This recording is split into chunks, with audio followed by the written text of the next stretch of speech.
Hello everyone, કેમ છો? મજામાં વિદ્યાર્થી મિત્રો? તો હવે આપણે 9મો લેક્ચર સ્ટાર્ટ કરવા જઈ રહ્યા છે. 9મો લેક્ચર કેના ઉપર છે? ટ્રાન્સફોર્મર ઉપર. ઓકે, આ તમને ફોટો, આ કેરેક્ટર વિશે તમને ખ્યાલ હશે. શું નામ છે? બબલ બી.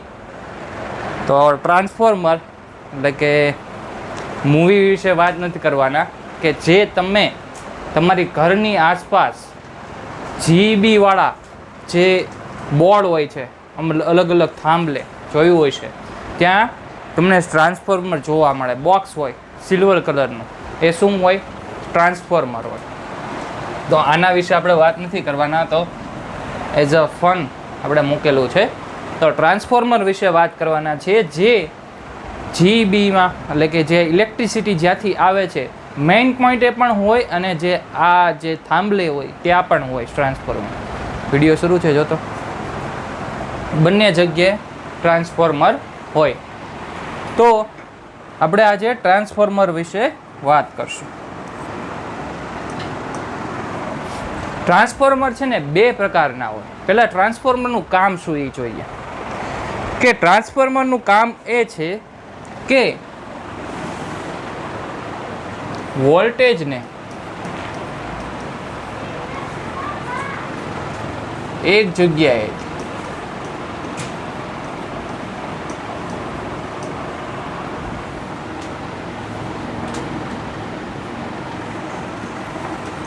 બીજી જગ્યાએ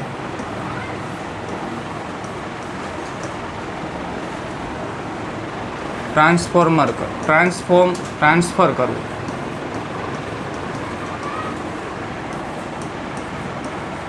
આ એનું કામ છે. એક જગ્યાએથી બીજી જગ્યાએ મેઇન પોઈન્ટ હોય જીબીનો, ત્યાંથી આપણા થાંભલે આવે, ત્યાંથી આપણા ઘરે આવે. કેટલા વોલ્ટેજ આવે આપણા ઘરે? 220 વોલ્ટ આવે. AC current 220 volt. તો આ ટ્રાન્સફોર્મરનું કામ છે. હવે જ્યાંથી નીકળો ત્યાં બહુ જ પ્રમાણમાં એનો વોટ એટલે કે પાવર બહુ જ પ્રમાણમાં હોય, પરંતુ અહીંયા આવે તો એ વોલ્ટેજ ઓછા થઈ જાય. તો શું ઉપયોગ થતો હોય છે? ત્યાં તો વોલ્ટેજ વધારે મોકલ્યા અને અહીંયા ઓછા થઈ ગયા. પછી અહીંયા જે જીબીમાં એટલે કે અહીંયા થાંભલો હોય ત્યાંથી અહીંયા પહોંચતા પણ ઓછું થઈ જાય. તેનું કારણ શું છે એ આપણે જોઈએ. અહીં જોઈએ આપણે.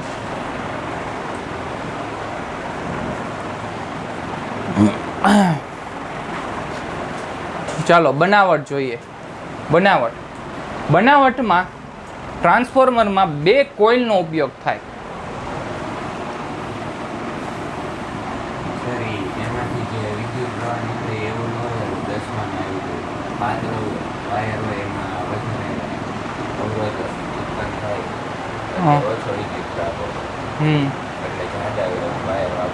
હા છે હા. એવો એક આપણે ટ્રાન્સફોર્મરનું સારું એફિશિયન્સી વધારવી હોય, એટલે કે પાવર લોસ ઓછો કરવો હોય, તો તારને જાડો બનાવી દેવાનો. જોઈએ આપણે આગળ જતા. અહીંયા આપણે બે કોઇલનો ઉપયોગ થશે.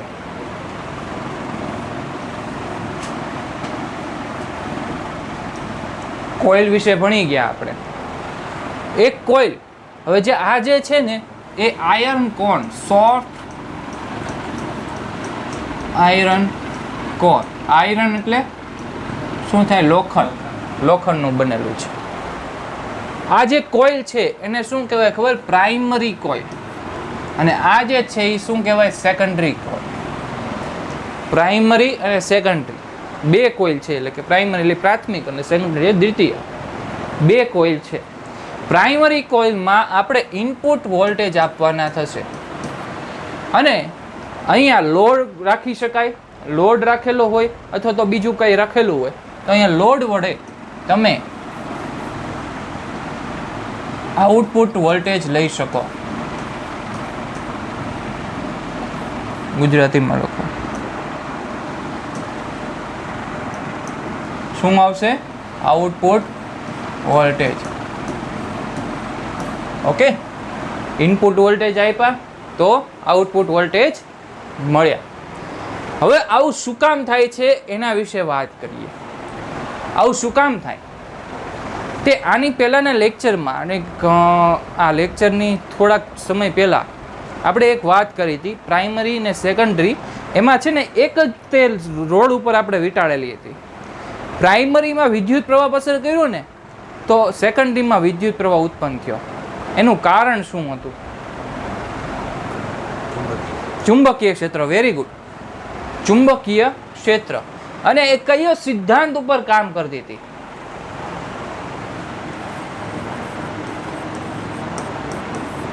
અન્યોન્ય પ્રેરણ સિદ્ધાંત ઉપર. અન્યોન્ય પ્રેરણ જોયું ને, એક સેલ્ફ ઇન્ડક્શન્સ એટલે કે આત્મ પ્રેરણ થાય, એક અન્યોન્ય એટલે કે બીજાના કારણે પ્રેરણ ઉત્પન્ન થઈ શકે એટલે કે મ્યુચ્યુઅલ ઇન્ડક્શન.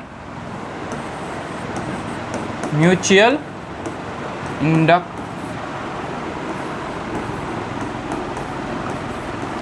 ઇન્ડક્ટન્સ.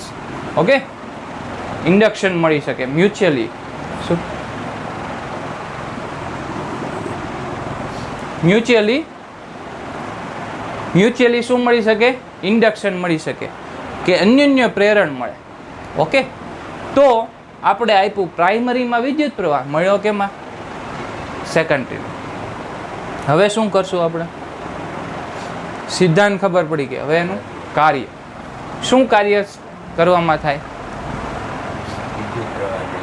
હા, તો વિદ્યુત પ્રવાહને ઇનપુટ વોલ્ટેજ આપ્યા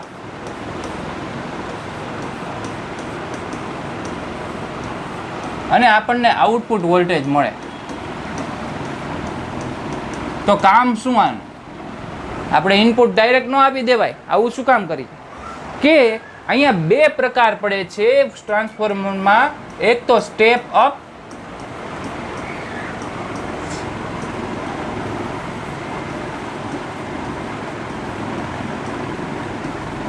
બીજું છે સ્ટેપ ડાઉન.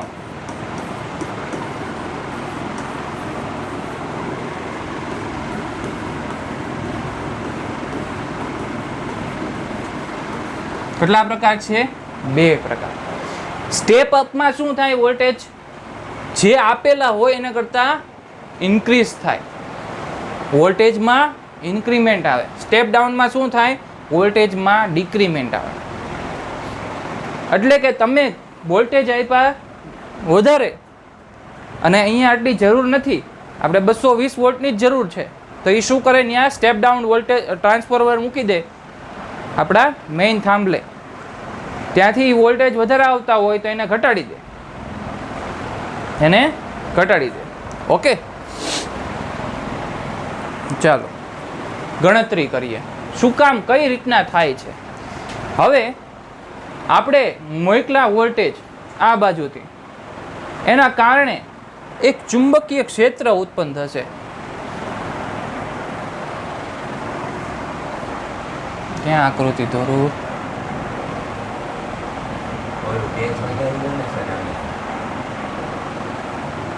અહીંયા દોરું છું. નહીં અહીંયા દોરું છું. હા, એ તો ખ્યાલ છે.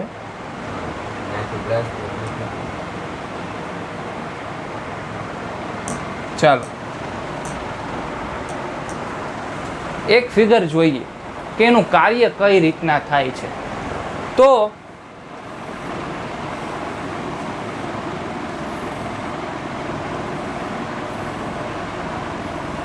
આ છે ને 3D માં હશે. આમ 3D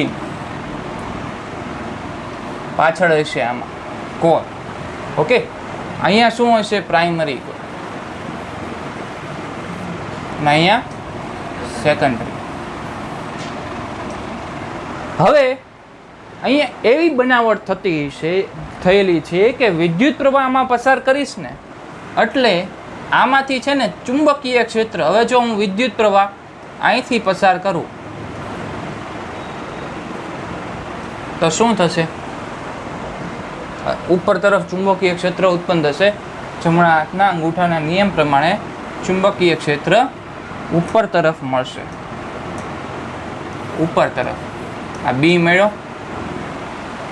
હવે આ ચુંબકીય ક્ષેત્ર ઉપર જશે ને ત્યારે એની બાઉન્ડ્રી એવી કરવામાં આવેલી છે કોરની કે ચુંબકીય ક્ષેત્રે બહાર એસ્કેપ ન કરી શકે, બહાર જઈ ન શકે, એની અંદર ને અંદર જ રહે. તો અહીંયા જશે તો અહીંયા એનું એન્ડ આવી જાય છે. બહાર નથી જઈ શકતો, શું થશે? એ આ બાજુ જશે, આ બાજુ જશે તો અહીંયા પણ જશે, પછી આમ રીતના ફરશે. અહીંયા જશે ને એટલે શું આની અસર કેના ઉપર થશે? કોઇલ ઉપર. તો આ બાજુ છે તો વિદ્યુત પ્રવાહ કેમ પસાર થાય? આ રીતના પસાર થાય ને. આ રીતના કરીએ તો શું થાય? આ બાજુ આવશે, આ બાજુ જશે ને, આ બાજુ આમ અંદરથી આ બહારથી નીકળશે, આમ થશે ને. અહીંથી આમ આપ્યું તો આ બાજુથી આમ. ઓકે, આ એની સામે જ હોય એટલે કે આનાથી ઉલટું. તો આ સેકન્ડરી ને આ પ્રાઇમરીમાં, સેકન્ડરીમાં આ રીતના થશે કરંટ. જો આ રીતના આવ્યો આમ, તો બહારની તરફ અહીંયા શું થાય? આ બાજુ બહારની તરફ, આ બાજુ બહારની તરફ. આમ તો તમે જુઓ તો ચુંબકીય ક્ષેત્ર ઉપર આવે. ક્યાં? આમ આવે, એનું આમ ન થાય, વિદ્યુત પ્રવાહ આમ. ચાલો તો આ અહીંયા દોનમાં નીચેથી ઉપર કરે, આમ થશે ને, નીચેથી ઉપર, નીચેથી વાંધો નહીં.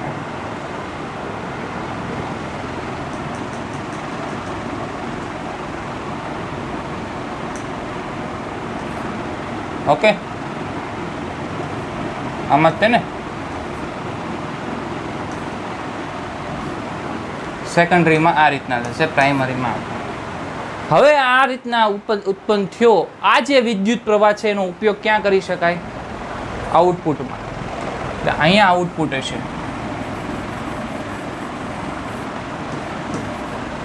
હવે આપણે આ જે કોઇલ છે એમાંનું એક કોઇલ અહીંયા દોરું, આ ભાગ દોરું. આમાંથી કોણ બહાર નીકળે છે અંદરથી? આમ ચુંબકીય ક્ષેત્ર. આ છે શું છે? ક્ષેત્રફળ સદિશ. આ બાજુ છે તો ચુંબકીય ક્ષેત્ર આ બાજુથી થાય તો શું ઉત્પન્ન થાય? નહીં, ક્ષેત્રફળમાંથી કયું આવે ટર્મ્સ?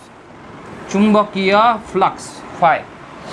એકમ ક્ષેત્રફળમાંથી નીકળતું ચુંબકીય ક્ષેત્ર એને શું કહેવાય? ફ્લક્સ કહેવાય. યુનિટ એકમ એટલે કે એક વેક્ટર્સ, આ જે હોય વેક્ટર સદિશ હોય, સદિશ ક્ષેત્રફળ જોયું હતું ને, ક્ષેત્રફળ સદિશ. તો શું ઉત્પન્ન થશે? ફ્લક્સ. હવે જે આ ફ્લક્સ છે એ ફ્લક્સમાં સમય સાથે ફેરફાર થશે. શું કામ? ફાઈ બરાબર બી એ કોસ થીટા, બી એ કોસ 0 એટલે કે બી એ થશે. બી બદલાય તો ફાઈ પણ બદલાય સમય સાથે, એટલે ફ્લક્સમાં ફેરફાર થશે એટલે કે d/dt. હવે જો ફ્લક્સમાં ફેરફાર થાય તો શું મળે તમને? EMF મળે. સૂત્ર E બરાબર -d∅/dt. આવી ગયું સૂત્ર. વોલ્ટેજ બરાબર -d∅/dt. ફ્લક્સમાં સમય સાથે થતો ફેરફાર એને શું મળી જાય? EMF મળે. હવે આપણે કેટલા ટર્ન્સ છે અહીંયા? n number of turns. આ તો એક માટે જોયું, આ એક માટે સૂત્ર. તો n માટે શું થાય? n ગુણ્યા 10 ની n ગુણ્યા -d∅/dt થાય ને. હવે આનો ઉપયોગ કરીને ગણતરી કરીએ. શું મળ્યું આપણને? E બરાબર -n/d∅/dt. આ જનરલી સૂત્ર લીધું.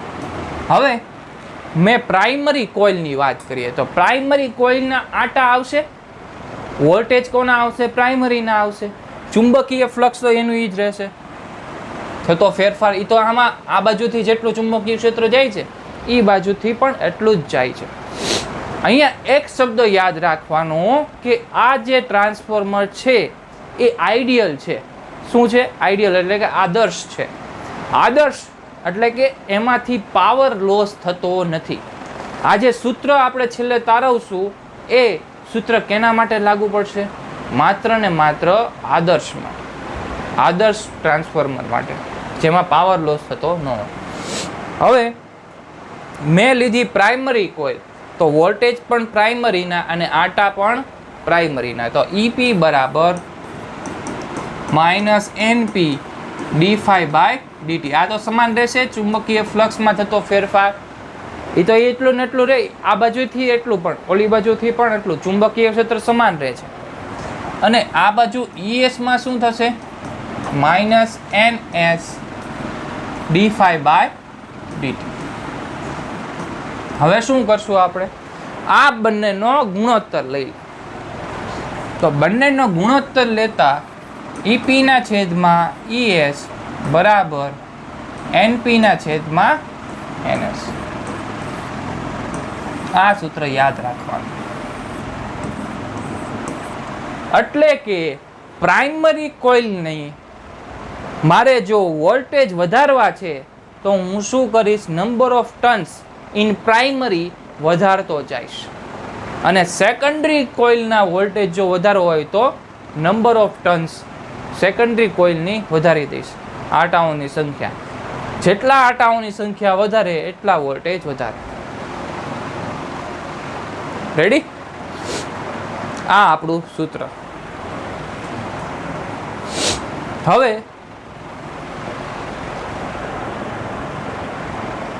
બીજું કોઈ બાકી છે? નહીં. ચાલો સ્ટેપ અપ અને સ્ટેપ ડાઉન વિશે વાત કરીએ.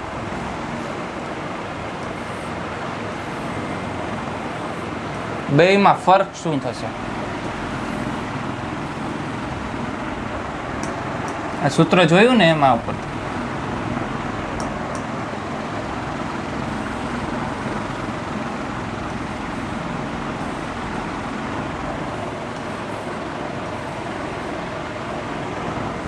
અહીંયા સેકન્ડ પ્રાઇમરી અને અહીંયા સેકન્ડ પ્રાઇમરી સેકન્ડરી.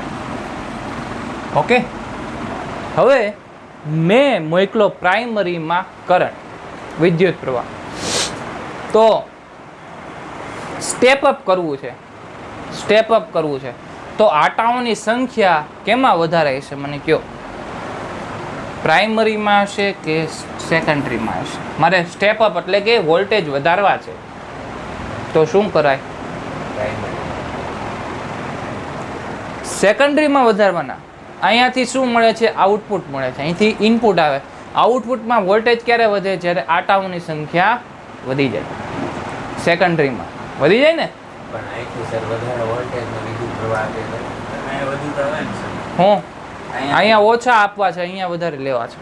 એમને અહીંયા વધુ હોય તો અહીં વધુ તો આવવાના. હા, પણ એવું નથી કરવું ને. તો ઉપયોગ શું? તો ડાયરેક્ટ ન જોડી દો, વધારે ને વધારે મોકલી દો. આનો ઉપયોગ શું? તો અહીંથી ઓછા ને અહીંથી વધારે લેવા.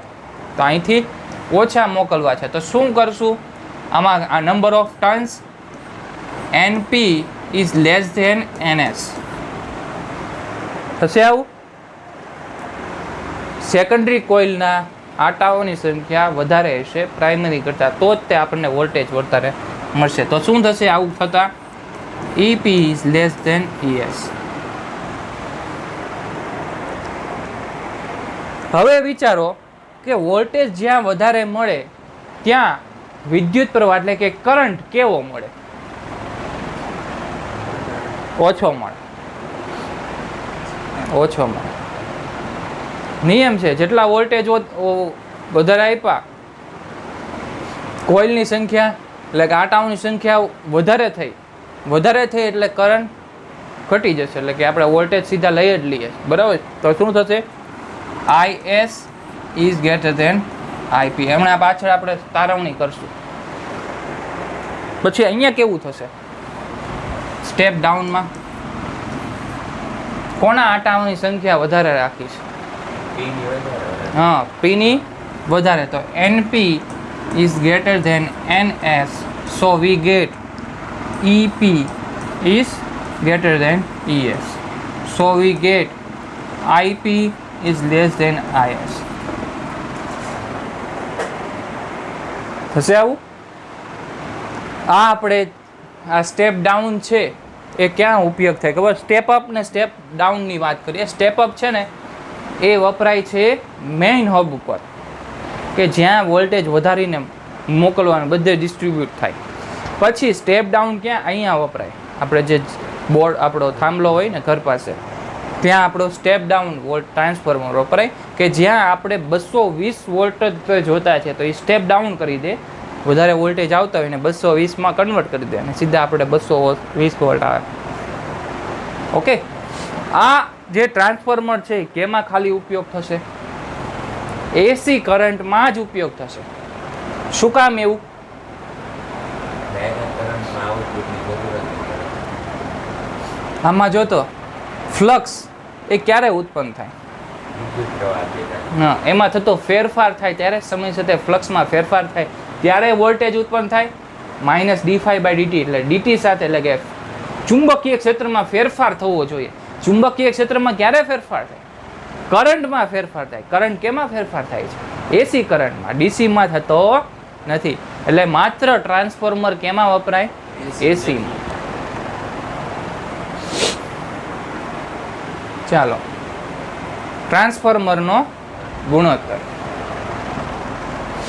ટ્રાન્સફોર્મરનો ગુણોત્તર એ K બરાબર NS ના છેદમાં NP છે. શું છે? NS ના છેદમાં NP. તમારે ટ્રાન્સફોર્મરનો ગુણોત્તર જોતો હોય તો આ વેલ્યુ, આ કિંમતનો ઉપયોગ કરવાનો. એટલે કે ટ્રાન્સફોર્મર આટાઓની સંખ્યાનો ગુણોત્તર લઈ લેવાનો, કેની વેલ્યુ શોધી. આ ડાયરેક્ટ સૂત્ર છે. આ સૂત્ર ઉપરથી જો તમને ટ્રાન્સફોર્મરનો ગુણોત્તર આપી દીધો હોય, NSની વેલ્યુ NPની ન આપી હોય તો NP શોધી શકાય, પ્રાઇમરી કોઇલના આટાઓની સંખ્યા. ઓકે, ચાલો હવે શું કરશું આપણે? દાખલા, એક્ઝામ્પલ કરશું. એક આદર્શ સ્ટેપ અપ ટ્રાન્સફોર્મર છે. જો અહીંયા લખેલું છે ને, એટલે કે આપણે હંમેશા ઇક્વેશન જે આવે છે ને એ, જો અહીંયા એક ઇક્વેશન લખવાનું છે. હા, તો લખાઈ ગયું. અને સાથે સાથે આમાં શું થયું? વોલ્ટેજ વધ્યા, આટાઓની સંખ્યા વધે, વોલ્ટેજ વધે પ્રાઇમરીમાં, તો પ્રાઇમરીમાં કરંટ કેવો થાય? ઓછો થાય. તો આ સૂત્રને આ રીતના આની સાથે સાથે લખી નાખું, IS ના છેદમાં IP. આવું થશે કે નહીં? જોતો થાય ને. વોલ્ટેજ વધારે તો કરંટ ઓછો, પ્રપોર્શનલ ટુ 1/I થાય. વોલ્ટેજ વધારે તો ને 1/. ઓકે, આ સૂત્ર યાદ રાખજો. 3 સૂત્ર, એના ઉપરથી આપણે આખો દાખલો ગણી નાખશું. એક આદર્શ છે. આદર્શ હોય ત્યારે આ જે ઇક્વેશન છે, જો આ ઉપયોગ થઈ શકે, આ ને આ. તમને ખબર છે કે ઉર્જા પાવર બરાબર I² RT થાય. શું થાય? હા, P = I² RT. હવે આ જે પાવર છે એ કેના ઉપર આધારિત છે? કરંટ ઉપર. પરંતુ કેટલા આટા લીધા છે એવું કંઈ લખેલું છે? નથી લીધું ને. તો જે અહીંયા આદર્શ છે, આદર્શ માટે, તો આદર્શ માટે વિદ્યુત પ્રવાહનું જે સૂત્ર છે એ લાગુ પડશે. પરંતુ જ્યારે આ બે ઇક્વેશન હોય, એ નોન આદર્શ હોય એમાં પણ ઉપયોગી થઈ શકે, અને આદર્શ હોય તો એમાં પણ ઉપયોગ થઈ શકે. પરંતુ આ જે ઇક્વેશન છે IS/IP એ માત્ર આદર્શ માટે જ છે. આદર્શ માટે જ છે.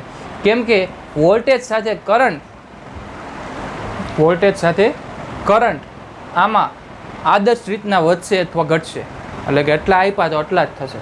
પરંતુ આ જે પાવર લોસ થતો હોય, મેં એટલા વોલ્ટેજ આપ્યા પરંતુ કરંટ એટલા ન મળ્યા, પાવર લોસ થતો હોય, તો આ સૂત્ર વપરાશે નહીં. ઇન્વર્સલી પ્રપોર્શનલ નહીં થાય.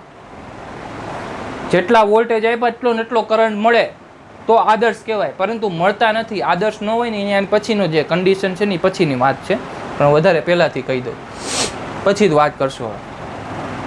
પરંતુ આ જે એન અને પી એનએસ છે એ પાવર સાથે કોઈ રિલેશન નથી, એટલે આ ઇક્વેશન બધે ઉપયોગી થઈ શકશે. ઓકે, સમજાય છે? ચાલો, શું સ્ટેપ અપ ટ્રાન્સફોર્મર મૂકેલું છે. સ્ટેપ અપમાં શું થાય? વોલ્ટેજ વધે. પ્રાઇમરી કોઇલના ડાટાઓની સંખ્યા ઓછા હશે, સેકન્ડરીના વધારે હશે. જો પ્રાઇમરી કોઇલના આપેલા છે, કેટલા આપેલા છે? એનપી બરાબર 100 ધરાવે છે. ટ્રાન્સફોર્મરનો ગુણોત્તર કે ની વેલ્યુ આપેલી છે 100. ઇનપુટ વોલ્ટેજ અને પાવર વોલ્ટેજ એટલે કે આઈપી, આઈ ઇનપુટ, જ્યાં ઇનપુટ વોલ્ટેજ અને વીપી, વી ઇનપુટ બરાબર 200 વોલ્ટ અને પી ઇનપુટ બરાબર 1100 વોટ. તો ગણતરી કરો, આ બધાની ગણતરી કરવાની. હવે જો એક કન્સેપ્ટ રહી ગયો આમાં, જુઓ તો આમાં એક કન્સેપ્ટ રહી ગયો આમાં પાવરનું. જો પી બરાબર છે ને, પી બરાબર શું છે? વી ઇન્ટુ આઈ છે. Okay, V into I. Voltage જ્યારે વધે છે તો કરંટ કેવા થાય છે? વોલ્ટેજ વધે છે તો કરંટ કેવા થાય છે? અહીંયા સૂત્ર જુઓ, શું થાય છે? વોલ્ટેજ વધે તો કરંટ ઘટે છે. તો પાવર કેવો રહેશે? સમાન રહેશે કે બદલાશે? મેં 10 વોલ્ટ આપ્યા, 10 વોલ્ટ આપ્યા અને વિદ્યુત પ્રવાહ 1 એમ્પિયર મળ્યું. મેં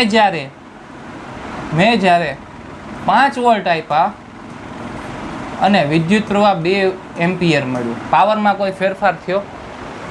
ન થયો ને. એટલે કે જો આ વોલ્ટેજમાં શું થયું? ઘટાડો થયો, તો વિદ્યુત પ્રવાહમાં વધારો થયો. હંમેશા આઈડિયલ એટલે કે આદર્શ ટ્રાન્સફોર્મરમાં પાવર છે કેવી રહેશે? કોન્સ્ટન્ટ રહેશે. એટલે કોઈ પાવર લોસ થતો નથી. જે પાવર છે એટલો ને એટલો. એટલે કે અહીંથી 10 વોલ્ટ આપ્યા, 10 ના 10 જ વોલ્ટ મળે. આ શું છે? સ્ટેપ ડાઉન છે. 5 વોલ્ટ, 10 ના 5 વોલ્ટ થઈ ગયા, પરંતુ પાવર કેવો રહ્યો? સમાન. શું કહે છો? પી બરાબર વી આઈ નહોતું ભણી ગયા? પછી છે ને વીની આપણે જે આ પી બરાબર વી આઈ છે, બરાબર છે, આ વી બરાબર આઈ આર લખી શકાય. તો આ શું થાય? આઈ સ્ક્વેર આર થાય. આ ડીસીમાં પાવર જોયું તો, ડીસી સર્કિટ જેટલી જોતા હતા ને ત્યારે આ ઇક્વેશન આવ્યું હતું.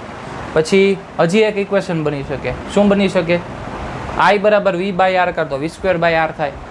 3 સૂત્ર બને પાવરના ડીસી માટે. ઓકે, જેટલા વોલ્ટેજ ઘટે વિદ્યુત પ્રવાહ કેટલો થાય? વધતો જાય.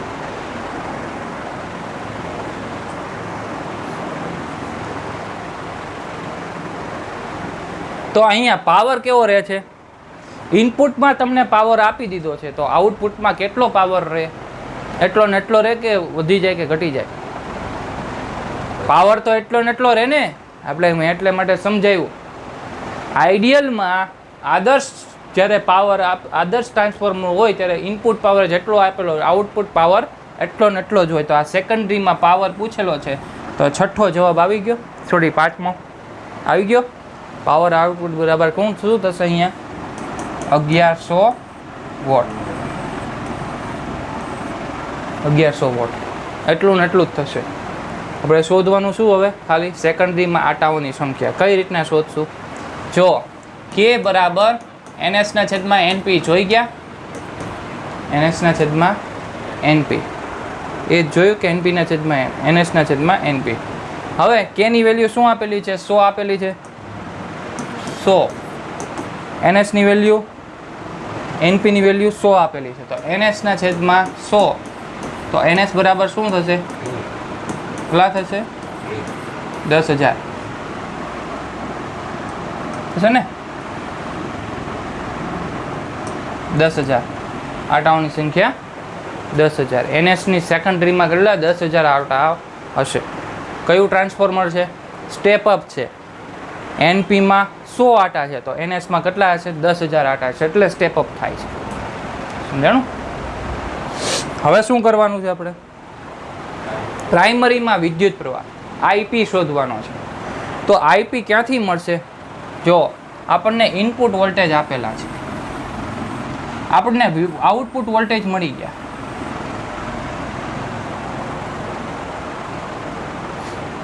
પ્રાઇમરીમાં વિદ્યુત પ્રવાહ V ઇનપુટ છે આપણી પાસે, P બરાબર VI નો કરી શકાય. તો EP બરાબર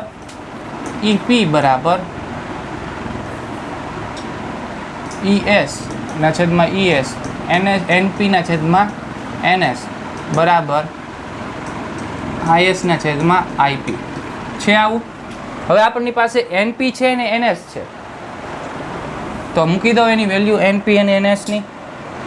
NP ની વેલ્યુ 100 ના છેદમાં 10,000 અને IS ની વેલ્યુ શું છે? સેકન્ડરીમાં વિદ્યુત પ્રવાહ નથી આપેલો,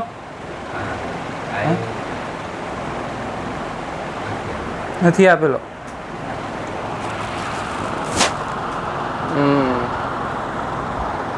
P બરાબર VI. ઇનપુટનો કરંટ નથી આપેલો, તો ઇનપુટ કરંટ શોધી લઈએ. P બરાબર VI થાય. આ ઇનપુટ છે તો input power, input voltage. P input કેટલા આપેલા છે? 1100. V ની વેલ્યુ V ઇનપુટ 200. હા, એ શોધી લઈએ તો કેટલા મળે? Into I. I ની વેલ્યુ શું મળે? કેટલા થાય? 550. 2 મીંડા ઉડી જશે, 5.5 એ રીતના મળશે ને? 550 શું 200 ને 1100 ના છેદમાં 200 છે. 1100 ના છેદમાં 200, 2 મીંડા ઉડી ગયા તો શું મળે? 5.5 એમ્પિયર મળે. મળે ને? 2 મીંડા ઉડી જાય ને. આ તમને શું મળ્યું? વિદ્યુત પ્રવાહ. આ છે કયો છે? ઇનપુટ. આપણે શું શોધવાનું છે? પ્રાઇમરીમાં વિદ્યુત પ્રવાહ મળી ગયો ને, આ પ્રાઇમરીમાં જ છે. હવે શું શોધવાનું છે? સેકન્ડરીમાં વોલ્ટેજ. સેકન્ડરીમાં વોલ્ટેજ કઈ રીતના શોધી શકાય?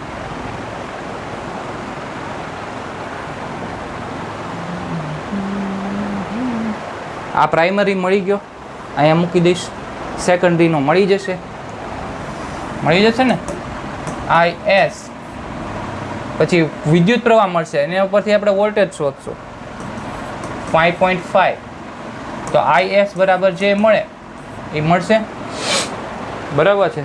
અને એ જે મળે એને PS બરાબર VS ઇન્ટુ IS કરશું એટલે કે પાવર મળી, શું મળી જશે? VS મળી જશે. VS ને કરતા બનાવશું. VS બરાબર PS ના છેદમાં IS. આના ઉપરથી શું મળી જાય? Voltage in secondary. પછી શું શોધવાનું કીધું છે? સેકન્ડરીમાં વિદ્યુત પ્રવાહ, એ તો મળી ગયો ને.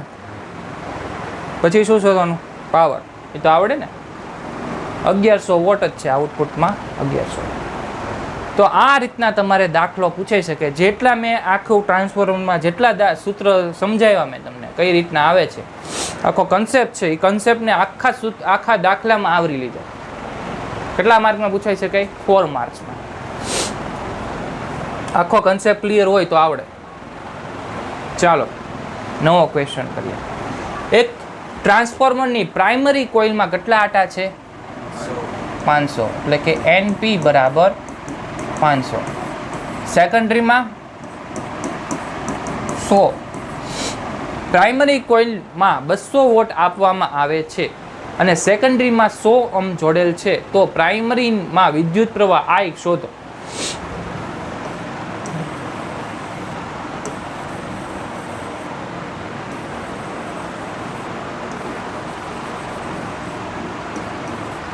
R બરાબર શું આપેલું છે? 100 ઓહ્મ. ઓકે, આટલું આપેલું છે. હવે આપણે આમાં શું કરવું પડશે? પ્રાઇમરીમાં વિદ્યુત પ્રવાહ શોધવો છે. તો આપણને ખબર છે એનપીના છેદમાં એનએસ બરાબર આઈપીના છેદમાં આઈએસના છેદમાં આઈપી. તો પેલા આઈએસ શોધી લઈએ. સેકન્ડરીમાં વિદ્યુત પ્રવાહ આપણી પાસે 100 વોટનો 100 ઓહ્મનો અવરોધ છે. આપણી પાસે 200 વોટ આપવામાં આવે છે.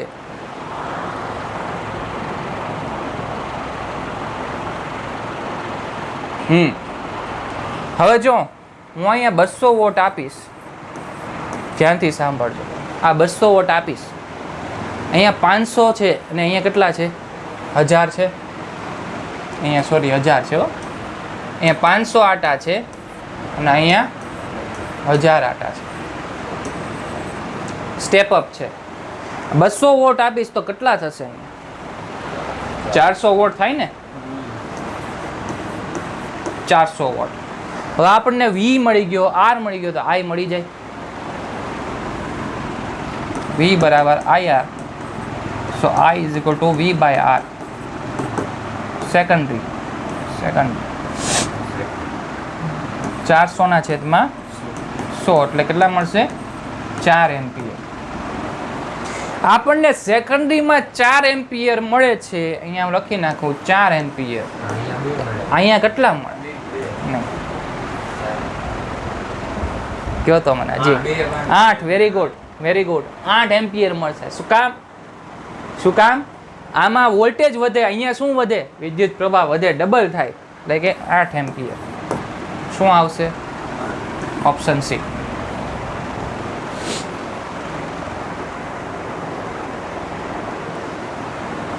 ટ્રાન્સફોર્મરની હવે શું આવ્યા? કાર્યક્ષમતા. કાર્યક્ષમતા શોધવા માટે આપણે ઈટા બરાબર ઇનપુટ પાવર અથવા તો આઉટપુટ પાવર ના છેદમાં ઇનપુટ પાવર ઇન્ટુ 100 આવું કરવું પડશે. આઉટપુટ પાવર કેટલું મળે છે ના છેદમાં ઇનપુટ પાવર કેટલું આપ્યું હતું ઇન્ટુ 100 કરીએ એટલે શું મળે તમને? કાર્યક્ષમતા. તમને કાર્યક્ષમતા આપેલી હોય 80%, તો તમે આપો છો કેટલા? ધારો કે તમે આપતા હો 100 અને સામે કેટલા મળતા હોય? 80% કીધેલું હોય તો શું મળે? અહીંયા 100 આપેલા હોય તો અહીંયા કેટલા મળે? 80 મળે. એટલે કે પાવર લોસ થતો હોય ત્યારે આ સૂત્રનો ઉપયોગ કરવાનો. પાવર લોસ થતો હોય તો આ સૂત્રનો ઉપયોગ કરવાનો. નહીં, પાવર લોસ થતો હોય, આ સ્ટેપ ડાઉન ટાઈપ ઓફની વાત જ નથી. ગમે ત્યારે પાવર લોસ થતો હોય, લખેલું હોય કે એટલી કાર્યક્ષમતા વાળું છે 80%, તો આ સૂત્રનો ઉપયોગ કરવાનો. પી ઓલો જે સૂત્ર છે કયું? VES/EP બરાબર આઈપીના છેદમાં આઈએસ, એ સૂત્રનો ઉપયોગ કરવાનો જ નહીં. એ કયા સૂત્ર માટે હતું? જ્યારે પાવર આઈડિયલ હોય, એટલે કે ટ્રાન્સફોર્મર આઈડિયલ હોય ને પાવર એટલો ને એટલો આપ્યો એટલો ને એટલો મળી જાય. અહીંયા એવું થતું નથી. એ વસ્તુ રહીને જ જતી ને જોઈ.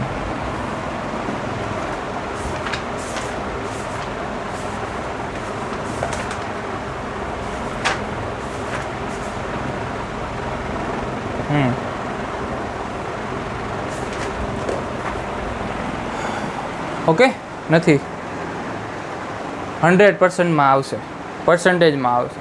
હવે આને આપણે આમાં લખી શકાય ને, વોલ્ટેજ ઇન્ટુ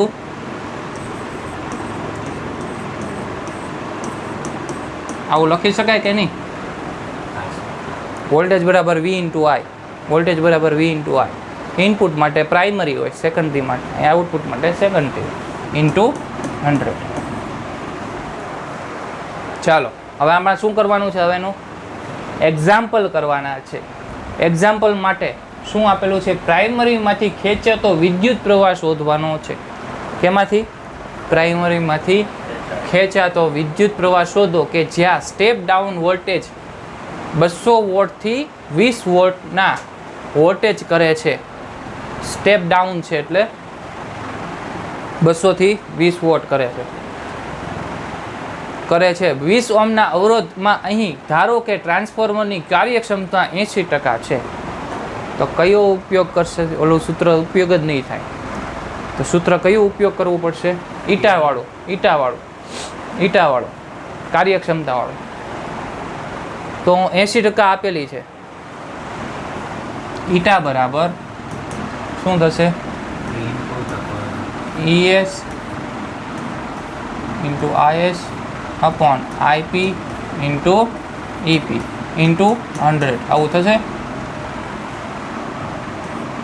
અહીંયા શું લખી નાખવાનું? 80 બરાબર ES IS upon EP IP entertainment park. Okay, હવે આપણે શું કરવાનું છે? આમાં ઇક્વેશનમાં શું શું ઘટે છે એ શોધવું પડે. હવે જો આપણી પાસે 200 વોટ અને 20 વોટ એટલે કે પ્રાઇમરીમાં વોલ્ટેજ અને સેકન્ડરીમાં વોલ્ટેજ આપણી પાસે છે. આપણી પાસે શું નથી? આપણે પહેલાં આ જોઈશું. આ પ્રાઇમરીમાં વિદ્યુત પ્રવાહ શોધી નાખીએ. હું સેકન્ડરીમાં વિદ્યુત પ્રવાહ અને IP તો શોધવાનો છે. તો આપણે V બરાબર IR થાય, I બરાબર V/R થાય. કેટલા થાય? 1 એમ્પિયર. શું થશે? પ્રાઇમરી સેકન્ડરીમાં વિદ્યુત પ્રવાહ કેવો થશે? 1 એમ્પિયર થશે. હવે બધું છે આપણી પાસે, ખાલી આપણે શોધવાનું છે શું? IP. તો IP ને સબ્જેક્ટ ઓફ ફોર્મ્યુલા બનાવવું. ES ની વેલ્યુ મૂકતો જ જાઓ.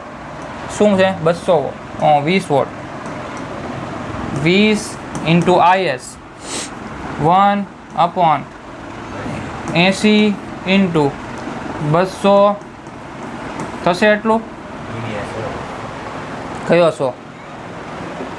હા, ઇન્ટુ 100.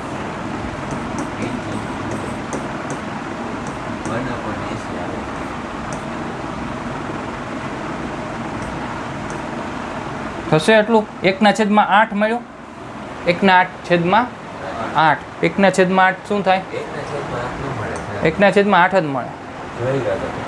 આ બે મીંડા ઉડી ગયા, પછી આ એક મીંડું ને આ એક મીંડું ઉડી ગયું, બે ઉડી ગયા. 1/8 જ વધ્યું.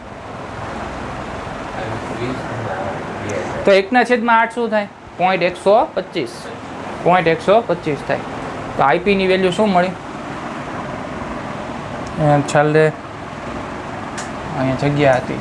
IP બરાબર 0.125 એમ્પિયર.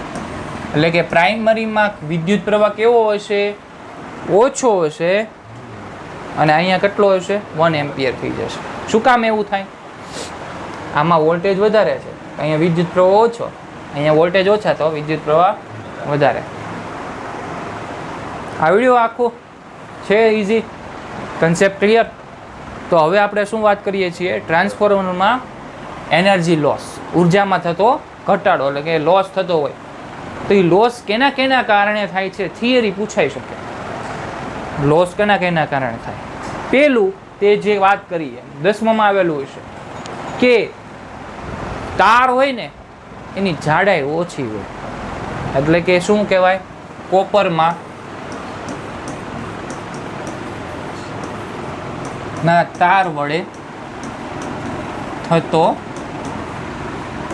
પાવર લોસ થઈ શકે. આવું કોના કારણે? કોપરના તાર વડે. હવે જે આ તાર હોય ને એની પાતળી લેયર હોય તો વિદ્યુત પ્રવાહને આપણને ખબર છે કે વિદ્યુત અવરોધનું વેલ્યુ હતું ρ L/A. જ્યારે મેં 3rd યુનિટ સ્ટાર્ટ કર્યું ત્યારે રેઝિસ્ટન્સનું ઇક્વેશન લખેલું હતું R બરાબર ρL/A. જેટલું હું ક્ષેત્રફળ નાનું કરું એટલો અવરોધ વધતો જાય, જેટલું હું ક્ષેત્રફળ મોટું કરતો જાઉં એટલો અવરોધ ઓછો થતો જાય. એટલે કે વિદ્યુત પ્રવાહને જે તાર છે એમાંથી પસાર થવામાં સહેલાઈ થાય, એટલે વિદ્યુત પ્રવાહને સહેલાઈ થાય એટલે અવરોધ ઓછો થતો જાય. સમજાણું? એટલે કે આ જે તાર છે, આપણે જે કોઇલની ઉપર તાર વીંટાળીએ છીએ, જે તારનો કોપરના તારનો ઉપયોગ કરેલો છે, એની જાડાઈ કેવી રાખવાની? મોટી. થીક તાર વાપરવાનો. બંનેના કેવા રાખવાના?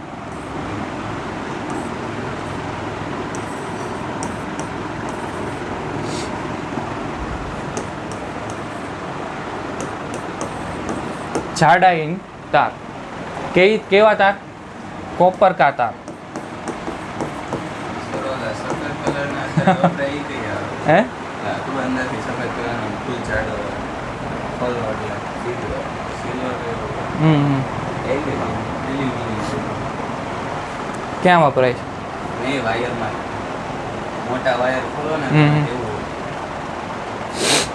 એલ્યુમિનિયમ અમુક જગ્યાએ છે ને કોપરના તાર પહેલાં વપરાતા ને તો એ કોક કાઢીને લઈને વયા જતા કેમ કે મોંઘું આવે કોપર પછી એનો ઉપયોગ થવા માંડ્યો પરંતુ ઉપયોગ સારામાં સારો આનો થઈ શકે કોપરનો ઉપયોગ એ થઈ શકે કે પોતાનામાં ચુંબકીય ક્ષેત્ર ન ઉત્પન્ન કરે કેમ કે એ ફેરોમેગ્નેટિક નથી એની આસપાસ કરી શકે પોતાનામાં ન કરી શકે એની મેઇન બેનિફિટ છે બીજું કે વિદ્યુત પ્રવાહને સહેલાઈથી પસાર કરી શકે અવરોધ ઓછો હોય એનો એટલે કોપર વધારે ઉપયોગી થઈ શકે પરંતુ મોંઘો પણ એટલો છે સૌથી વધુ આ સૌથી વધારે વાહક છે ચાલો હવે આપણે કોપરનું સમજી ગયા બીજું એવું છે કે આની આજુબાજુ જે છે ને આપણે કયું વાપરેલું હતું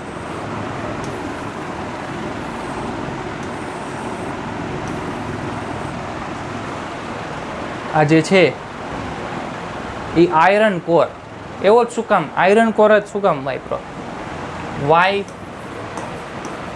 આયરન કેમ કે ફેરોમેગ્નેટિક હા ફેરોમેગ્નેટિક અને એમાં પણ ફેરોમેગ્નેટિક મટીરિયલ્સમાં આપણે હિસ્ટેરિસિસ કર્વ જોયો હતો કે નહીં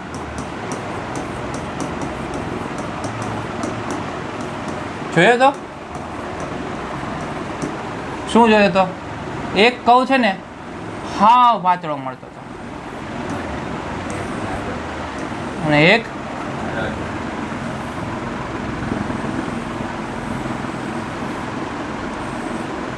બે ગ્રાફ જોયા હતા હવે જો આ કેમાં થાય વિદ્યુત પ્રવાહમાં ફેરફાર થાય તો ચુંબકીય ક્ષેત્રમાં ફેરફાર થાય એટલે આપેલા ચુંબકીય ક્ષેત્રમાં ફેરફાર થાય એટલે આ જે વિદ્યુત પ્રવાહ છે જો પેલા દિશા આમ હોય તો એ આમ જાય ચુંબકીય ક્ષેત્ર અને અંદરનું મટીરિયલ નહીં પણ આમ જાય પછી એક સમય આવે વિદ્યુત પ્રવાહ આમ થાય તો ચુંબકીય ક્ષેત્ર પણ આ બાજુ થાય એટલે એ ફેરફાર એ મટીરિયલ્સ એની સાથે રહી શકે આમાં વાર લાગે ડીલે થાય પરંતુ આમાં ડીલે થશે નહીં એટલે કે જેવો આ જે છે આ જે કર્વ છે શેનો કર્વ છે સોફ્ટ આયરન કોર આ જે સોફ્ટનું છે આ શેનું છે ખબર હાર્ડ આપણે બે હિસ્ટેરિસિસ કર્વ જોયા હતા એમાં એકનું નામ હતું સોફ્ટ અને એકનું નામ હતું હાર્ડમાં છે ને વાર લાગે દિશા બદલતા આમાં વાર લાગશે નહીં એટલે કે સોફ્ટ આયરન કોરનો ઉપયોગ એટલે થાય છે આપણે હજી એક છે હજી હિસ્ટેરિસિસ કર્વ બાકી રહી જાય છે પાવર લોસ ફ્લક્સ લીકેજ અને એડી કરંટ ફ્લક્સ લીકેજ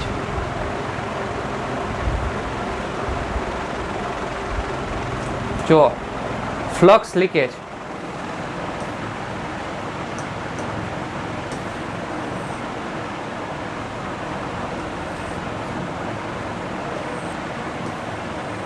આપણે જે એકમાં અહીંયા જે વીંટાળતા હતા ને અહીંયા વીંટાળતા હતા આમ વીંટાળતા હતા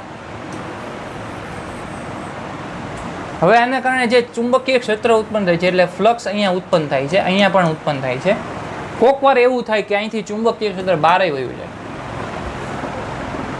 તો એના કારણે શું થશે જેટલું આપ્યું એટલું મળ્યું નહીં તો એના માટે વૈજ્ઞાનિકોએ કે એન્જિનિયરોએ શું કર્યું બંનેને અહીંયા પ્રાઇમરી અને એની ઉપર જ તે સેકન્ડરી પ્રાઇમરીમાં જે ચુંબકીય ક્ષેત્ર ઉત્પન્ન થશે એ એક જ જગ્યાએ સેકન્ડરીમાં પણ એ એક જ જગ્યાએ મળશે તો આના કારણે જે ફ્લક્સના કારણે આ શું છે ત્રીજો ફાઈના કારણે લોસ આ ઘટી જશે કેમ કે આ જે ફ્લક્સ છે એ અહીંયા થતાં ઘટી જતું હતું અહીંયા ને અહીંયા જ ઉત્પન્ન થાય છે ફ્લક્સ તો ફ્લક્સમાં ઘટાડો થતો હોય તો એનો લોસ થતો બંધ થઈ જાય. ઓકે, પછી શું થઈ શકે? હજી બીજું કંઈ બાકી છે? બસ એટલું જ રાખો.